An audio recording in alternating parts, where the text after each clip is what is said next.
when I looked at some previous research of value exchange and reached out to you last year, I thought maybe we were underselling the true costs of these various interactions between players in the corporate action communication process.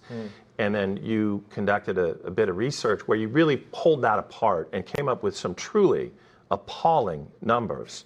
And can you give a little background about the research that you had done and how expensive these interactions, how many interactions there are involved in this process? Absolutely. Hopefully they weren't appalling in their quality, but appalling in size. But absolutely. So I think there's a few things. If you think back to, and I've really enjoyed this kind of quantification work, because ultimately when we talk about, how many people do we think touch a corporate action in the first question? Most people start with, should we say 10? Should we say 20 kind of thing? And as we were talking about when we first started this, we very quickly go from tens to thousands to actually the number ends up being over 1 million people touching an individual corporate action.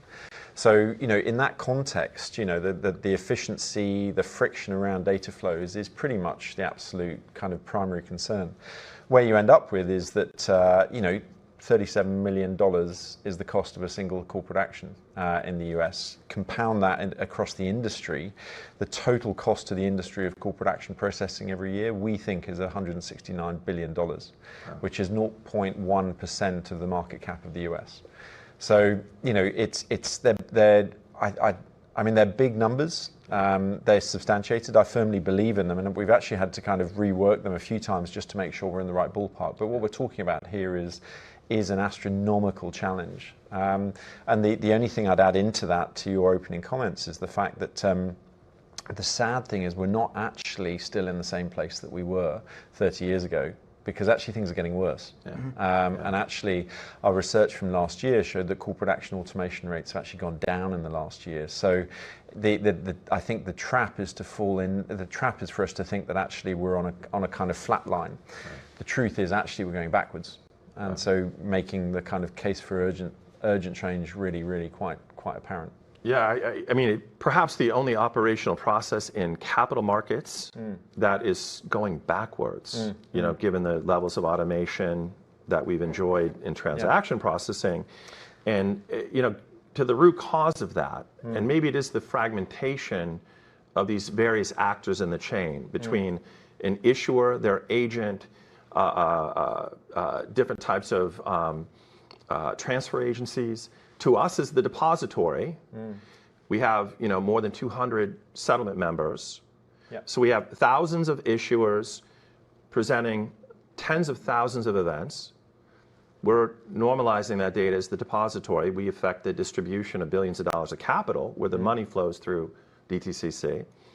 We present it to 200 or so different settlement members, them on behalf of 10,000 underlying banks or intermediaries. So the level of intermediation between issuer, agent, depository, settlement member, subcustodian, asset manager, beneficial owner can be 7 layers of integration.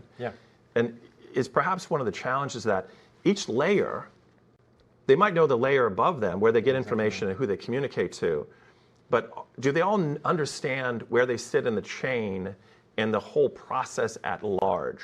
Is that one of the challenges? I think it's exactly right. I mean, I think so statistically, we reckon there's somewhere between, depending on the beneficial owner, whether it's a retail investor, wealth manager, institutional fund, ETF, so on and so forth, there's somewhere between 10 and 15 organizations in the step, each of whom we reckon touch a corporate action about 10 to 12 times. So to your point, if you scale that out, do all of those people understand what's going on around them? For me, the great challenge about the manufacturing process of this is the huge variety, because as you said, you have an issuer who essentially wants to manage their capital, full stop. They're being advised by an investment bank who is basically trying to minimize their balance sheet commitments, who is trying to do something, raise capital quickly, effectively, and innovatively, if that's a word.